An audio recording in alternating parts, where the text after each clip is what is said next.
नमस्कार स्टूडेंट्स,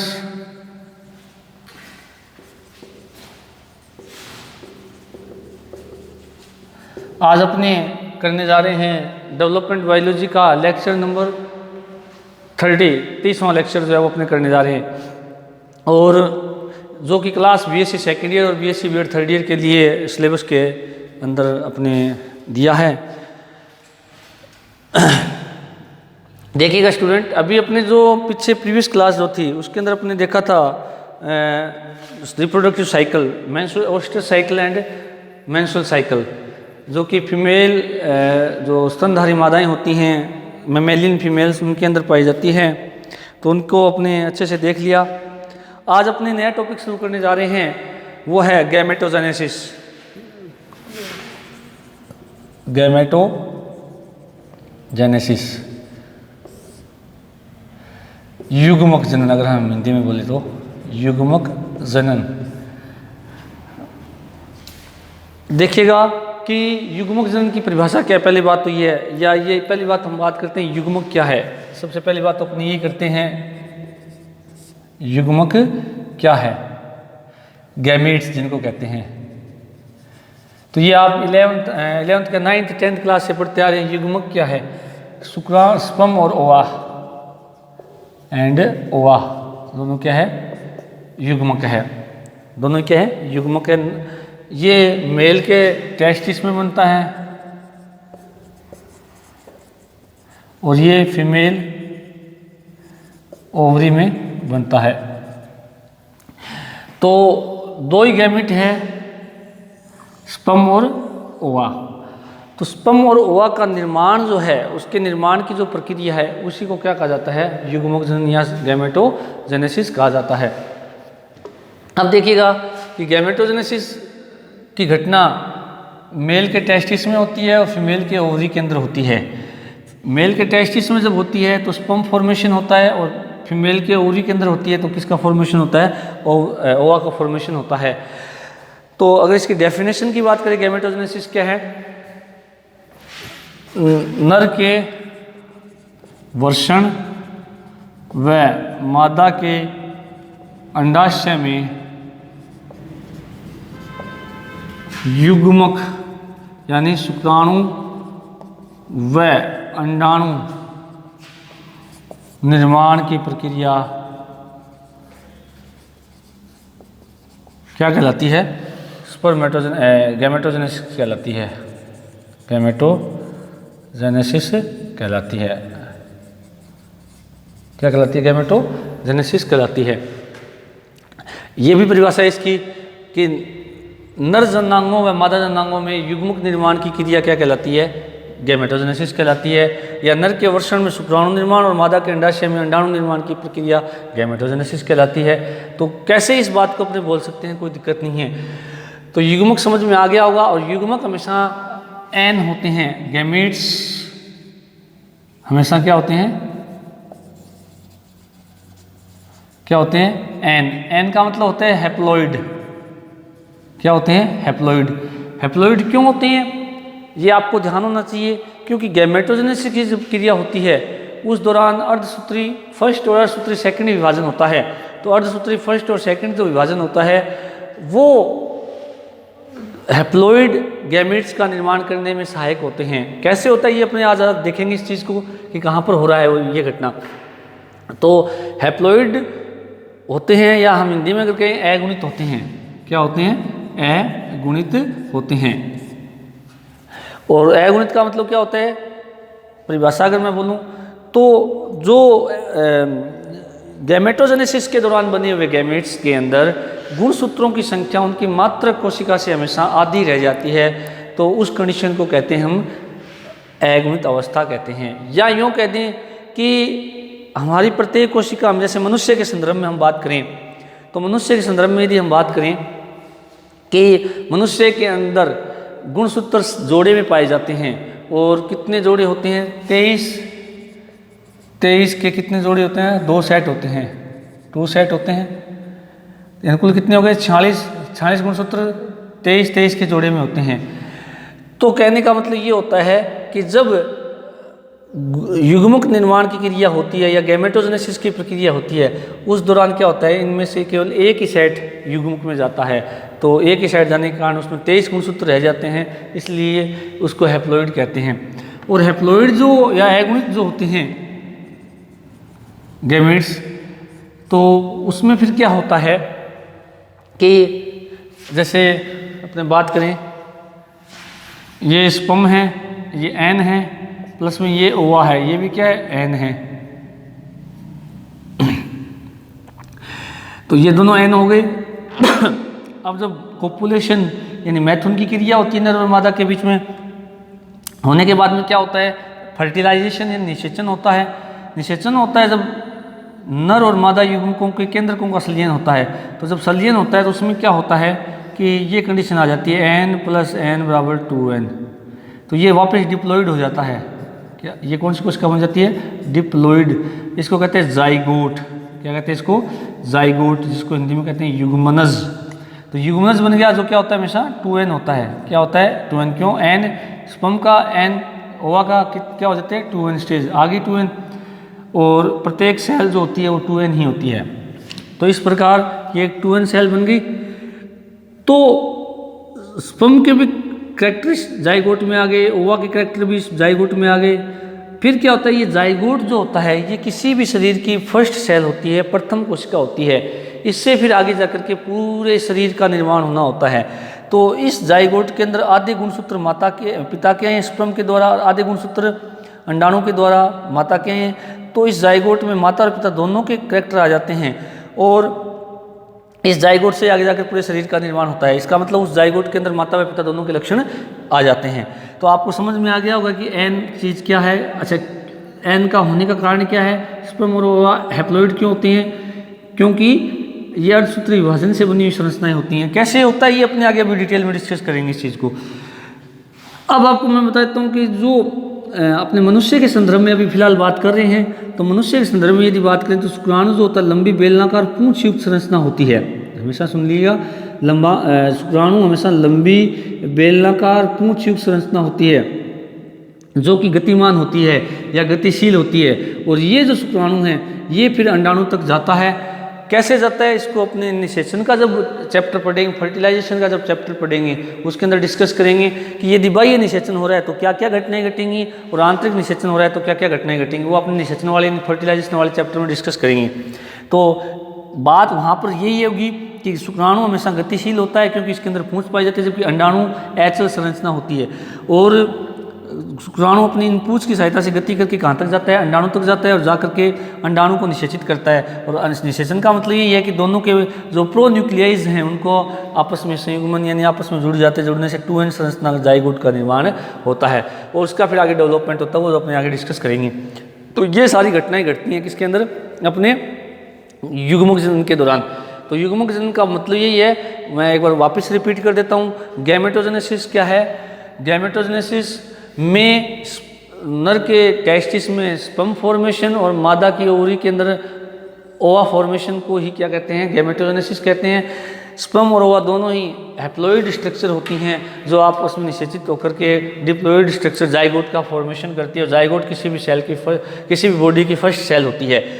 अब देखिएगा स्टूडेंट, गैमेटोजेनेसिस आपको समझ में आ गया होगा। अब हम बात करेंगे, गैमेटोजेनेसिस दो तरह का होता है या दो प्रकार की घटनाएं होती हैं गैमेटोजेनेसिस में। इसको दो भागों में बांटा जाता है। एक तो है स्पर्मेटोजेनेसिस, स्पर्मेटोजेनेसिस, और दूसरी होती है oogenesis, oogenesis। स्पर्मेटोजेनेसिस को कहते हैं शुक्राणु निर्माण की प्रक्रिया, शुक्राणु निर्माण, और oogenesis को कहते हैं अंडाणु निर्माण, अंडाणु निर्माण। तो शुक्राणु निर्माण और अंडाणु निर्माण यानी स्पर्मेटोजेनेसिस क्या प्रक्रिया है, नर के वर्षण में, नर के टेस्टिस में शुक्राणु निर्माण की प्रक्रिया, निर्माण की प्रक्रिया ही स्पर्मेटोजेनेसिस कहलाती है, कहलाती है। जबकि oogenesis या अंडाणु निर्माण क्या है, मादा के अंडाशय में, ओरी अंडाशय में, ओरी में अंडाणु निर्माण की प्रक्रिया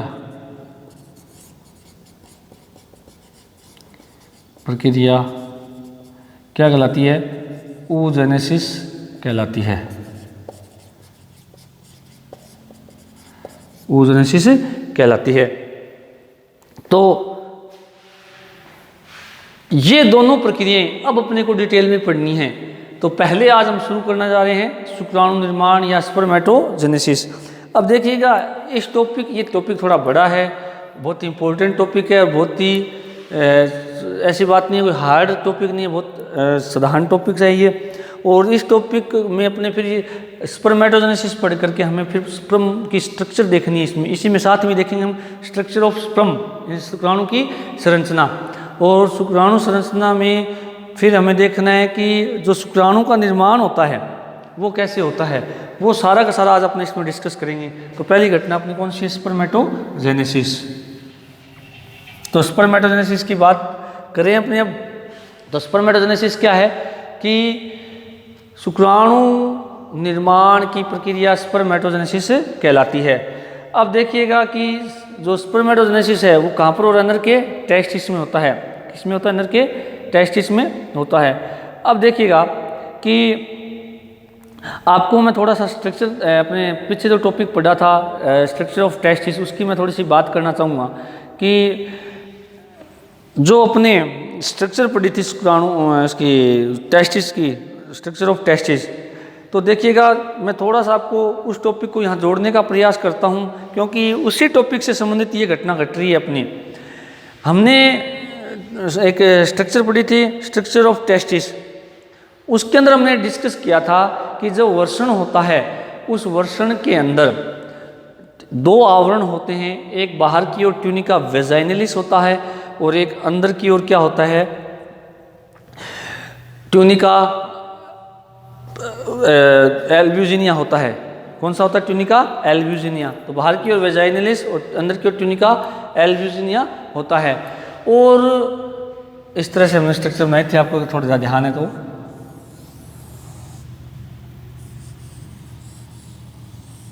इस तरह से।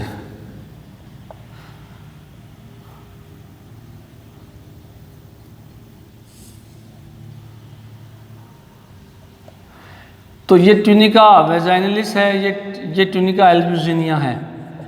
ट्यूनिका एल्ब्यूजिनिया अंदर की ओर धंस जाता है जिससे सेप्टम बनते हैं। क्या बनते हैं, सेप्टम, या जिनको मीडियास्टिनम भी कहते हैं। दो सेप्टम के बीच में एक लोब्यूल्स होता है, ऐसा मैंने आपको बताया था। लोब्यूल्स के अंदर यहाँ कनेक्टिव टिश्यू संयोजी ऊतक भरा रहता है। संयोजी ऊतक के अंदर जो है धंसी हुई रहती है नलिकाकार संरचनाएं, जिनको कहा जाता है सेमिनिफेरस ट्यूब्यूल्स। ये स्ट्रक्चर हमारी बनाई हुई, इसलिए मैं ज़्यादा डिटेल में इसको डिस्कस नहीं कर रहा, शॉर्ट में इसको बता रहा हूँ। तो क्योंकि मैं थोड़ा सा टॉपिक को जोड़ने का प्रयास कर रहा हूँ, शुक्राणु निर्माण हो पा रहा है। तो ये टेस्टिस की इंटरनल स्ट्रक्चर थी। यहाँ पर ये ट्यूनिका वेजाइनलिस, ये ट्यूनिका एल्ब्यूजिनिया, और ट्यूनिका एल्ब्यूजिनिया अंदर की ओर धंसी होती है जिससे छोटे छोटे क्या बनते हैं, सेप्टम बन जाते हैं या मीडियास्टिनम बन जाते हैं। दो मीडियास्टिनम या सेप्टम के बीच के एक क्या कहलाता है, लोब्यूल। लोब्यूल और यहाँ क्या बनाता है, कनेक्टिव टिश्यू। कनेक्टिव टिश्यू जो होता है इसके अंदर और दो लोब्यूल के बीच में दो या तीन क्या पाई जाती है, सेमिनिफेरस ट्यूब्यूल्स, शुक्रजनक नलिकाएं। शुक्रजनक नलिकाओं के लिए आपको बताया था ये वर्षण की संरचनात्मक और क्रियात्मक इकाई होती है, स्ट्रक्चरल एंड फंक्शनल यूनिट होती हैं। कौन, सेमिनिफेरस ट्यूब्यूल्स। अब देखिएगा कि जो सेमिनिफेरस ट्यूब्यूल्स को स्ट्रक्चरल और फंक्शनल यूनिट क्यों कहा गया था, ये मैंने बताया भी था आपको कि स्ट्रक्चरल यूनिट इसलिए कहा जाता है कि जो मेन वर्षण है उसका निर्माण इन्हीं से होता है क्योंकि इनकी संख्या बहुत अधिक होती है। और फंक्शनल क्यों कहा गया, क्योंकि स्पर्म फॉर्मेशन इन्हीं में होता है, स्पर्म फॉर्मेशन इन सेमिनिफेरस ट्यूब्यूल्स में होता है। अब उसके बाद में मैंने आपको एक बात बताई थी कि हम अगर सेमिनिफेरस ट्यूब्यूल्स को अलग निकालें, अलग निकालने के बाद में हम देखेंगे कि उसके अंदर दो लेयर होती हैं, अंदर बाहर की ओर होती है ट्यूनिका प्रोपरिया। ये बात मैंने आपको बताई थी। इस तरह से अंदर की ओर और बाहर की ओर दो लेयर होती है। इसमें बाहर की ओर ट्यूनिका प्रोपरिया, मैंने बताया हुआ ये नाम ट्यूनिका प्रोपरिया। अंदर की ओर ये होती है जर्मिनल एपिथेलियम लेयर। ये क्या होती है, अंदर की ओर जर्मिनल एपिथेलियम लेयर। और जर्मिनल एपिथेलियम लेयर्स होती है ये ही वास्तव में मुख्य लेयर होती है किसकी, अपने शुक्रजनक नलिका की, यानी यूँ कह सकते हैं कि जर्मिनल एपिथेलियम जो लेयर जिसको हिंदी में कहा जाता है जनन उपकला, क्या कहा जाता है, जनन उपकला का, ये घनाकार उपकला कोशिकाएं होती हैं। जो आपने 11th क्लास में उपकला कोशिकाओं के अंदर पढ़ा है कि वर्षण और अंडाशय में पाई जाने वाली उपकला कोशिकाएं जो कि शुक्राणु और अंडाणु निर्माण करती है, इसलिए इनको जनन उपकला कहा जाता है। वहाँ पर आपने ये पढ़ा हुआ है। तो प्रत्येक शुक्रजनक नलिका के अंदर बाहर की ओर ट्यूनिका प्रोपरिया होता है और अंदर की ओर क्या होता है, जर्मिनल एपिथेलियम लेयर होती है। जर्मिनल एपिथेलियम लेयर्स होती है, इसके बीच बीच में कुछ खट्टी फटी बड़ी बड़ी कोशिकाएं पाई जाती हैं स्तंभाकार, जिनको हमने सर्टोली कोशिका नाम दिया था, जो अपने स्ट्रक्चर में बनाई हुई भी है, अगर आपको अगर ध्यान है तो ये चीज़ अपने पढ़ी हुई है। तो शुक्राणु निर्माण इस शुक्रजनक नलिका के अंदर होता है। अब देखिएगा स्टूडेंट कि शुक्राणु निर्माण जब होता है तो ये शुक्राणु जो है इनका निर्माण भी कहाँ होता है, इस शुक्रजनक नलिका के अंदर। और साथ में जो है जो निर्माण होने के बाद में शुक्राणुओं को पोषण, सहारा, आलम्बन प्रदान करने का काम कौन करती है, ये अपनी जो सर्टोली कोशिकाएं हैं ये करती है। तो अपने जो शुक्राणु निर्माण है, अब इसको अब पूरा डिस्कस करते हैं कि ये किस प्रकार से ये घटना घटती है। तो देखिएगा शुक्राणु निर्माण को दो भागों में बांटा गया है।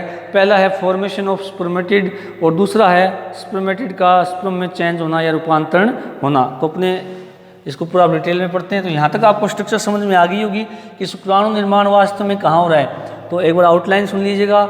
वर्षण के अंदर मौजूद सेमिनिफेरस ट्यूब्यूल्स की जर्मिनल एपिथेलियम सेल के द्वारा शुक्राणु निर्माण होता है। अब शुक्राणु निर्माण जर्मिनल एपिथेलियम के द्वारा कैसे होता है वो देख रहे हैं हम अपने।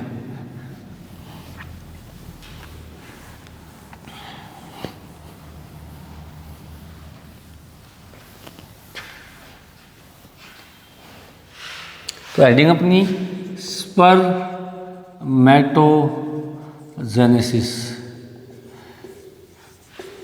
शुक्राणु निर्माण या शुक्राणु निर्माण इसको हम कहते हैं, या जिसको हम शुक्र जनन भी कह सकते हैं। क्या कह सकते हैं, शुक्र जनन भी कह सकते हैं, शुक्राणु जनन भी कह सकते हैं। एक ही बात है, शुक्राणु जनन कह दीजिए इसको। अब देखिएगा इसको हम दो भागों में बांटते हैं। पहला भाग है फॉर्मेशन ऑफ स्पर्मेटिड, इसको अगर हिंदी में बोलें शुक्राणु पूर्वी कोशिका का निर्माण, शुक्राणु पूर्वी कोशिका का निर्माण, इसको क्या कहते हैं, फॉर्मेशन ऑफ स्पर्मेटिड या शुक्राणु पूर्वी कोशिका का निर्माण। या इसको एक बात और कह सकते हैं स्पर्मेटोसाइटोजेनेसिस, स्पर्मेटोसाइटोजेनेसिस, स्पर्मेटोसाइटोजेनेसिस, या जिसको हम कहते हैं शुक्राणु पूर्वी कोशिका का निर्माण हिंदी में अगर बोले। दूसरी जो घटना होती है वो है स्पर्मियोजेनेसिस, स्पर्मियोजेनेसिस, या इसको अगर हम बोलें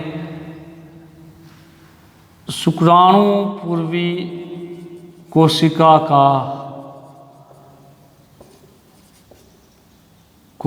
का शुक्राणु में कायांतरण, शुक्राणु में कायांतरण, अगर इसका दूसरा नाम बोला जाए शुक्राणु पूर्वी कोशिका का शुक्राणु में कायांतरण, तो इसको डिफ्रेंशिएशन भी बोल सकते हैं।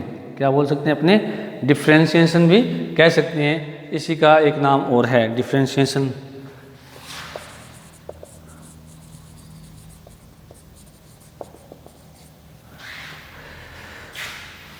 तो ये सारे नाम किसके हैं, स्पर्मियोजेनेसिस के।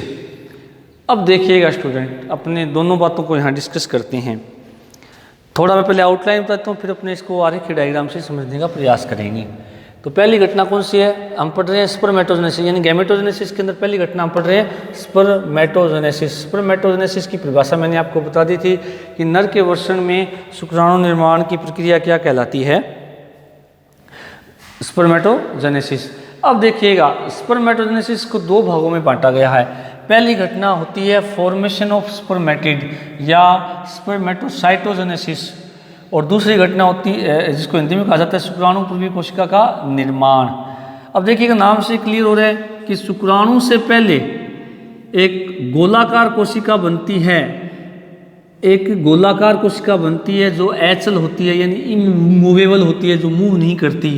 तो पहली घटना के अंदर यदि हम बात करें जर्मिनल एपिथेलियम के द्वारा किसका निर्माण होता है, कि गोलाकार इमूवेबल कोशिका का निर्माण होता है। अब चूंकि वो कोशिका शुक्राणु के बनने से पहले बन रही है, इसलिए उसको क्या कहा गया है, शुक्राणु पूर्वी कोशिका।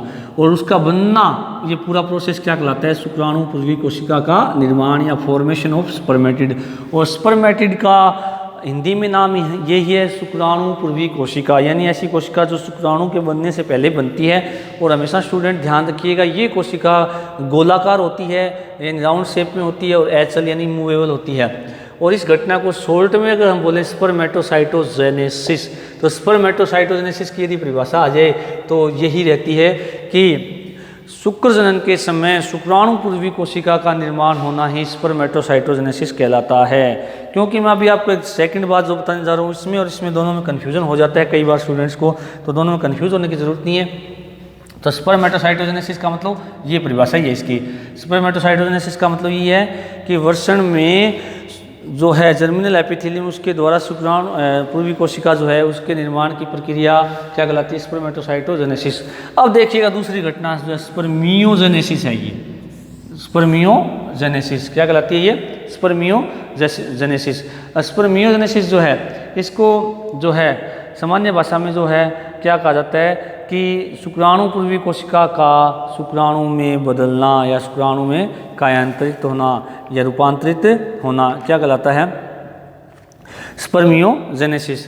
तो स्पर्मियोजेनेसिस जो है इसका एक थोड़ा सा एक चीज़ और देख लीजिएगा, थोड़ा इसको शुक्र जनन कहते हैं और इसको शुक्राणु जनन कहते हैं। थोड़ा सा ये और कन्फ्यूजन मैं दूर कर देता हूँ आपको, इसको शुक्राणु जनन कहते हैं, एक नाम और है इसका, शुक्राणु जनन भी इसी का नाम है। पूरी घटना स्पर्मेटोजेनेसिस तो क्या है, शुक्र जनन है, क्या है, स्पर्मियोजेनेसिस या स्पर्मेटोजेनेसिस या शुक्र जनन, ये पूरी घटना कहलाती है जिसमें ये अपनी पढ़ रहे हैं। और शुक्र जनन के अंदर पहली घटना कौन सी होती है, फॉर्मेशन ऑफ स्पर्मेटिड या स्पर्मेटोसाइटोजेनेसिस। और दूसरी घटना क्या है, स्पर्मियोजेनेसिस। और स्पर्मियोजेनेसिस की परिभाषा क्या है, गोलाकार एचल शुक्राणु पूर्वी कोशिका का शुक्राणु में कायांतरित होना क्या कहलाता है, स्पर्मियोजेनेसिस। और इसको हिंदी में एक नाम और है शुक्राणु जनन। अब देखिएगा स्टूडेंट, यहाँ कन्फ्यूजन वाली बात कौन सी हो रही है, कन्फ्यूजन वाली बात यह है कि शुक्र जनन और शुक्राणु जनन में क्या अंतर है। पहली बात तो ये देखिएगा, शुक्र जनन और शुक्राणु जनन में क्या अंतर है, परिभाषाएं पूछी जाती है कई बार। तो शुक्र जनन तो क्या है, शुक्राणु निर्माण की पूरी प्रक्रिया क्या कहलाती है, शुक्र जनन। इंग्लिश में क्या कहा जाता है, इसको स्पर्मेटोजेनेसिस कहा जाता है। जबकि शुक्राणु जनन क्या है, केवल और केवल शुक्राणु पूर्वी कोशिका का शुक्राणु में बदलना या शुक्राणु में कायांतरित होना क्या कहलाता है, शुक्राणु जनन, या जिसको इंग्लिश में कहा जाता है स्पर्मियोजेनेसिस कहा जाता है। अब देखिएगा कि ये दो घटनाएं घटती हैं, घटने के बाद में ही शुक्राणु का निर्माण होता है। अब हम पहली घटना की बात करें तो मेरे हिसाब से दोनों चीज़ें समझ में आ गई होगी कि दोनों में अंतर क्या है, क्योंकि इसको और इसको लेकर के कई बार क्वेश्चन किया जाता है इंग्लिश में, तो कि स्पर्मेटोसाइटोजेनेसिस और स्पर्मियोजेनेसिस में क्या अंतर है। पहला प्रश्न तो इसमें यही बनता है। दूसरा प्रश्न ये बनता है शुक्र जनन और शुक्राणु जनन में क्या अंतर है। तो शुक्र जनन पूरी प्रक्रिया है शुक्राणु निर्माण की, और शुक्राणु जनन क्या है, केवल और केवल शुक्राणु पूर्वी कोशिका का शुक्राणु में कायांतरित होना क्या कहलाता है, शुक्राणु जनन। स्पर्मेटोसाइटोजेनेसिस क्या है, जर्मिनल एपिथेलियम से शुक्राणु पूर्वी कोशिका का निर्माण होना क्या कहलाता है, स्पर्मेटोसाइटोजेनेसिस। और स्पर्मियोजेनेसिस क्या है, जो शुक्राणु पूर्वी कोशिका है उसका शुक्राणु में कायांतरित होना क्या कहलाता है, स्पर्मियोजेनेसिस कहलाता है। अब देखिएगा स्टूडेंट, हम पहली घटना की बात करने जा रहे हैं। पहली घटना अपने आप में बहुत इंपॉर्टेंस रखती है।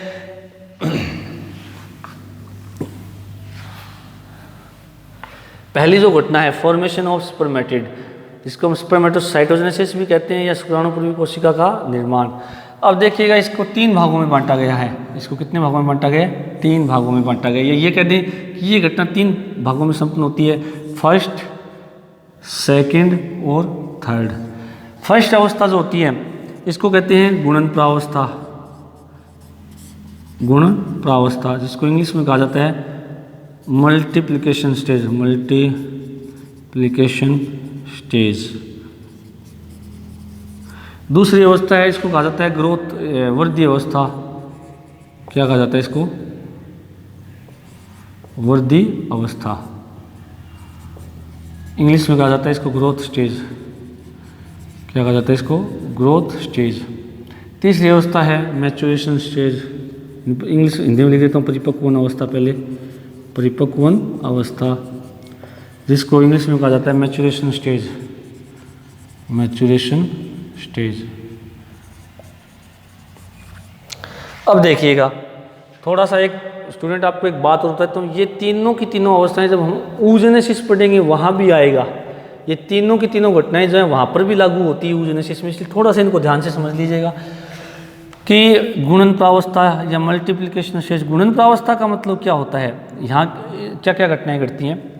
गुणन प्रावस्था के अंदर सबसे पहली बात तो ये है कि इसमें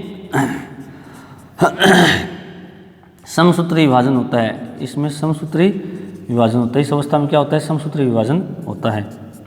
पहली बात तो ये क्या होता है? समसूत्री विभाजन। दूसरा, इसमें जो सेल्स की संख्या है वो बढ़ती है, संख्या बढ़ती है। ठीक है, तो गुणन प्रावस्था का मतलब चाहिए आप oogenesis में पढ़ो चाहे स्पर्मेटोजेनेसिस में पढ़ो, दोनों के अंदर सेम ही लागू होगी। गुणन प्रावस्था का मतलब इसमें समसूत्री विभाजन होता है, उसमें सेल्स की संख्या जो है वो क्या है? बढ़ती है। रीजन मैं अभी बताऊंगा आपको। ग्रोथ स्टेज के अंदर क्या होता है या वृद्धि प्रावस्था के अंदर क्या होता है? इसमें कोई विभाजन नहीं होता है, इसमें कोई विभाजन नहीं होता है, विभाजन नहीं होता है, वह केवल कोशिका के आकार में वृद्धि होती है, कि आकार में वृद्धि होती है। ये अवस्था क्या कहलाती है? वृद्धि अवस्था। सेम ऐसा ही कहाँ होगा? oogenesis में होगा। सेम ऐसा ही गुणन प्रावस्था oogenesis में होगी। परिपक्वन में मतलब क्या है? परिपक्व होना। तो इसमें क्या होगा? इस अवस्था में अर्धसूत्री फर्स्ट व सेकंड विभाजन संपन्न होते हैं, विभाजन संपन्न होते हैं। अर्धसूत्री फर्स्ट और सेकंड विभाजन संपन्न होते हैं।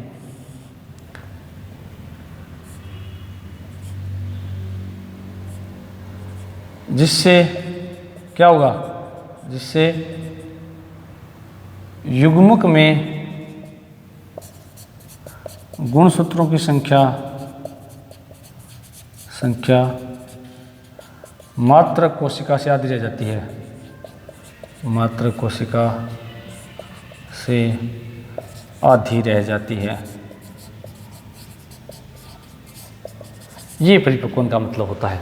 तो देखिएगा, वापस सुनिएगा स्टूडेंट, कि हम पढ़ने जा रहे हैं स्पर्मेटोजेनेसिस की पहली स्टेज, जिसको हम कहते हैं स्पर्मेटोसाइटोजेनेसिस या फॉर्मेशन ऑफ स्पर्मेटिड। इसके अंदर तीन घटनाएं घटती है, पहली गुणन प्रावस्था, दूसरी वृद्धि प्रावस्था, तीसरी परिपक्वन अवस्था। मल्टीप्लिकेशन स्टेज, ग्रोथ स्टेज और मैच्योरेशन स्टेज। गुणन प्रावस्था का मतलब होता है गुणा, जब हम कोई चीज़ का करते हैं तो वो कोई संख्या बढ़ती है हमेशा, वो कम नहीं होती। क्या होती है?